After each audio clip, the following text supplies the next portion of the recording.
وعن معاوية رضي الله عنه قال: قال رسول الله صلى الله عليه وسلم: من يرد الله به خيرا يفقهه في الدين. رواه البخاري ومسلم.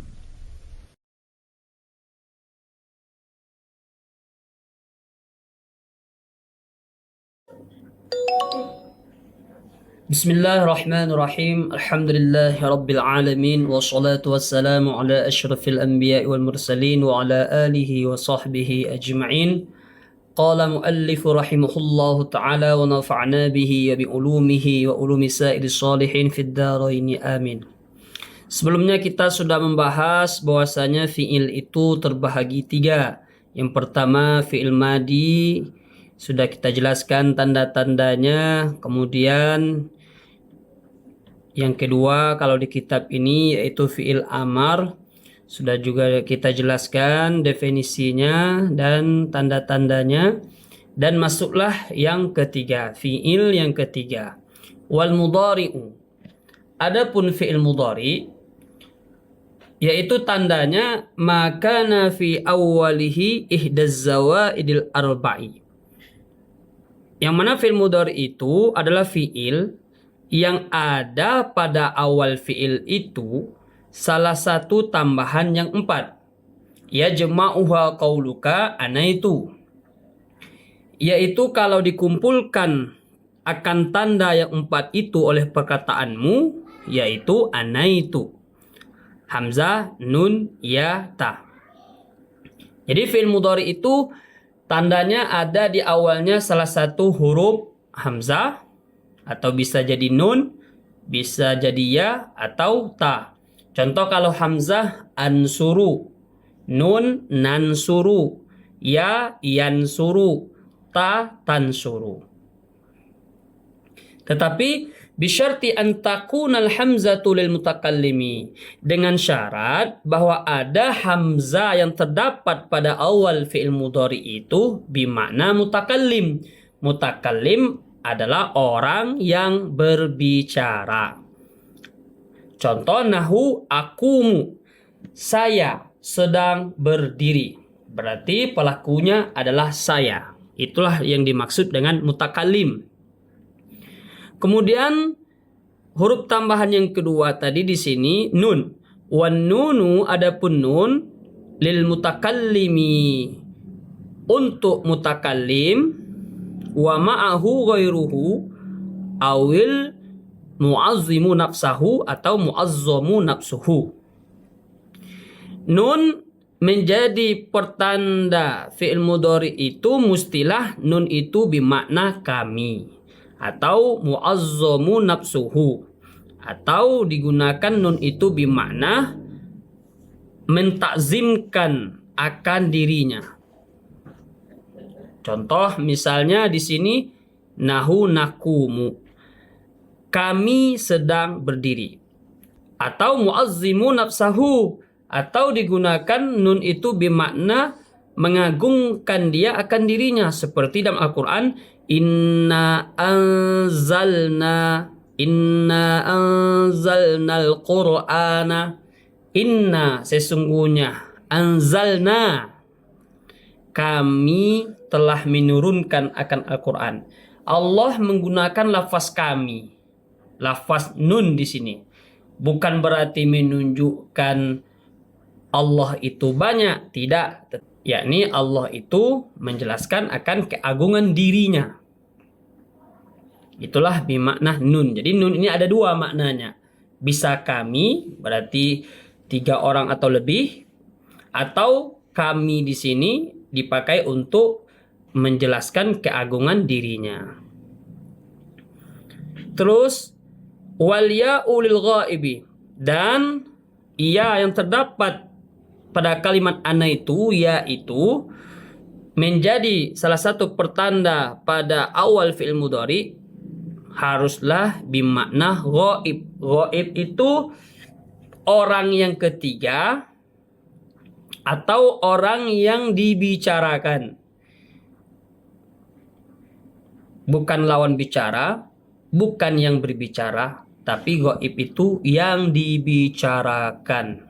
Nahu contoh yakumu, dia sedang atau akan berdiri. Wa ta'u dan ta lil mukhatabi, ta yang menjadi pertanda awal pada fi'il mudhari itu adalah maknanya mukhatabi, musti bimakna mukhatab. Apa itu mukhatab? Mukhatab adalah lawan kita berbicara. Saya yang berbicara disebut mutakallim, lawan kita berbicara disebut mukhatab, dan orang yang dibicarakan itu disebut ghaib. Nahu contoh takumu, engkau sedang atau akan berdiri. Maka di sini pakai kalimat engkau karena lawan bicara. Atau ta itu juga bisa bimakna lil muannasatil ghaibati. Jadi ta di sini ada maknanya dua. Bisa maknanya engkau untuk lawan bicara satu orang laki-laki, atau bisa juga bimakna satu orang perempuan yang ghaib. Contoh di sini Hindun takumu. Di sini takumu fi'il mudhari dan dipakai huruf awalnya yaitu ta, dan ta itu adalah huruf ana itu. Hindun takumu. Adapun Hindun dia, maka pakai kalimat dia karena ghaib itu diartikan dengan dia. Kalau satu orang dia. Kalau sudah 3 orang berarti mereka. Dia sedang. Hindun, dia sedang atau akan berdiri. Jadi fi'il mudhari itu tandanya ada salah satu huruf ana itu. Huruf hamzah, nun, ya, ta. Tetapi ingat, hamzah, nun, ya, ta itu mesti bimakna sesuai yang sudah dijelaskan sebelumnya. Seperti hamzah bimakna saya, nun bimakna kami, ya bimakna dia ghaib, ta bimakna engkau satu orang laki-laki mukhatab, atau ta bimakna dia ghaib tapi satu orang perempuan. Kenapa? Karena nanti juga ada fiil itu yang diawali hamzah atau nun atau ya atau ta tapi bukan fiil mudhari. Kenapa dia bukan fiil mudhari? Karena makna tambahan itu tidak sesuai dengan makna yang sudah kita jelaskan di sini. Contoh, fa kharajatil hamzatul lati laysat lil mutakallimi. Maka tidak termasuk hamzah yang dia itu bukan tujuannya mutakallim atau bukan bimakna mutakallim. Contoh akroma. Walaupun pada akroma ini terdapat hamzah, cuman dia bukan fi'il mudhari. Karena akroma di sini adalah fi'il madi. Fi'il madi yang 4 huruf. Jadi hamzah di sini adalah tambahan pada fi'il yang 3 huruf. Misalnya fa'ala ditambah hamzah menjadi af'ala. Fa innahu madin. Sesungguhnya akroma itu adalah fi'il madi. Terus contoh nun yang bukan bimakna kami atau bukan bimakna yang mengagungkan akan dirinya. Wan nunul lati laysat lil mutakallimi wa ma'ahu ghairuhu awil mu'azzimu nafsahu.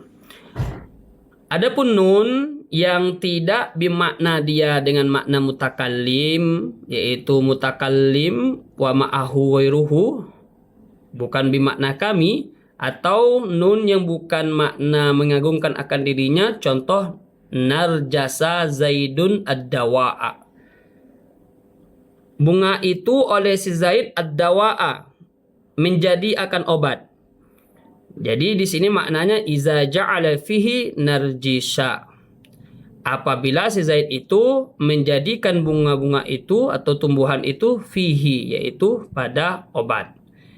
Jadi narjasa di sini diawali dengan nun, maka nunnya itu bukanlah maknanya kami, melainkan narjasa ini adalah fi'il madi, bukan fi'il mudhari.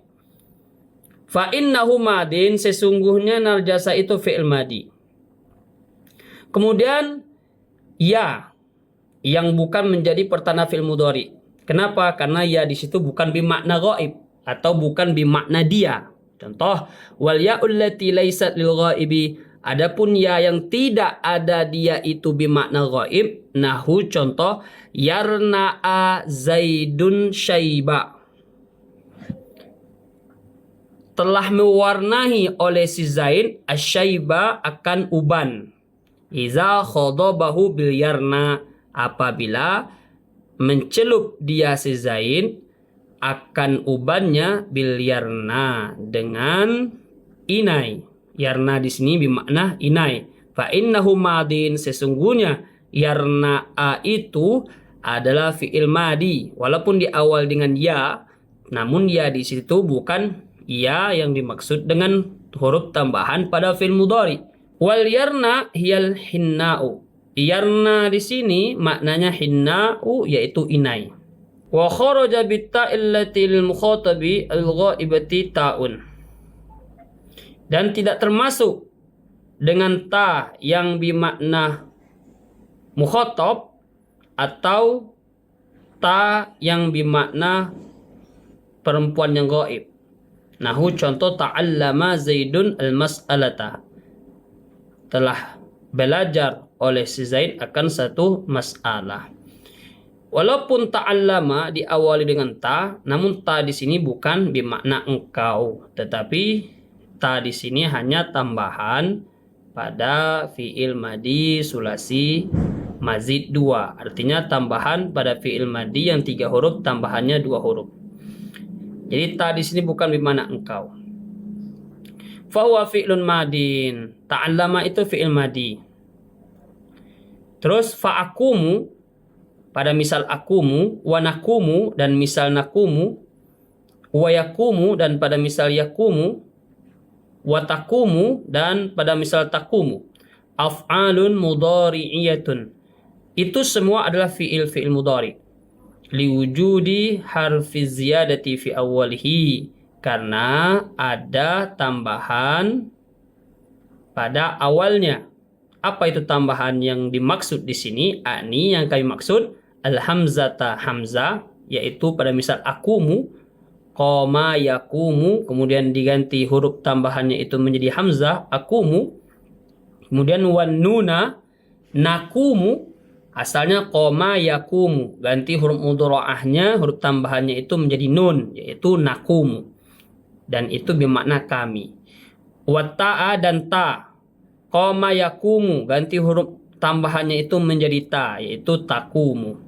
Wal ya'a, qoma yakumu. Jadi itu semua adalah fi'il mudhari karena huruf tambahannya itu sesuai dengan makna yang kita baca sebelumnya. Wa huwa marfu'un abada. Fi'il mudhari itu dirofakkan selama-lamanya. Sebelumnya kita sudah menjelaskan fi'il madi itu difathahkan baris akhirnya selama-lamanya, atau dimabnikan baris akhirnya selama-lamanya, mabniun al-fathah. Dan fi'il amar itu kita sudah baca bahwasanya majzumun abada, dijazamkan selama-lamanya. Sedangkan fi'il mudhari wa huwa marfu'un abada, dia itu dirofakkan akhirnya selama-lamanya. Hatta sampai yadkhula alaihi nasibun au jazimun, sehingga masuk kepada fi'il mudhari itu amil nasab, barulah dia dinasabkan. Au jazimun, atau masuk kepadanya amil yang menjazamkan, barulah fi'il mudhari itu dijazamkan. Wa rafi'uhu, adapun yang merofakkan fi'il mudhari itu, siapa yang merofakkan fi'il mudhari? Kita sudah mengetahui bahwasanya fi'il mudhari itu dirofakkan akhirnya selama-lamanya. Siapa yang merofakkannya? Tajarruduhu minan nasibi. Fi'il mudhari itu dirofakkan karena dia kosong dari amil nasab wal jazimi dan tidak masuk kepadanya amil jazam. Jadi fi'il mudhari itu dirofakkan selama tidak ada dimasuki amil nasab dan amil jazam. yang mana huwa amilun ma'nawiyun, yang merofakkan fi'il mudhari itu yaitu amil ma'nawi, la labziyun, tidak labzi. Jadi rofaknya fi'il mudhari itu ketiadaan masuk amil nasab dan masuk amil jazam. Apabila fi'il mudhari itu sudah dimasuki amil nasab, maka dia dinasabkan. Contoh, yansuru. Selama tidak masuk amil nasab dan amil jazam pada kalimat yansuru, maka dia dirofakkan. Tapi apabila sudah masuk amil yang menasabkan pada kalimat yansuru, maka dinasabkan dia, bukan dirofakkan. Contoh, an yansura. Atau masuk kepada kalimat fi'il mudhari yansuru, amil yang menjazamkan. Contoh, lam yansur. Namun selama tidak ada amil nasab atau amil jazam, maka fi'il mudhari itu dirofakkan. Fa in dakhala alaihi amilun nasibun, dan jika telah masuk atas fi'il mudhari itu amil yang menasabkan, fa innahu yansibuhu, maka sesungguhnya amil itu menasabkan akan fi'il mudhari. Au jazimun, dan apabila telah masuk kepada fi'il mudhari itu amil yang menjazamkan, fa innahu yajzimuhu, maka sesungguhnya amil jazam itu menjazamkan dia akan fi'il mudhari.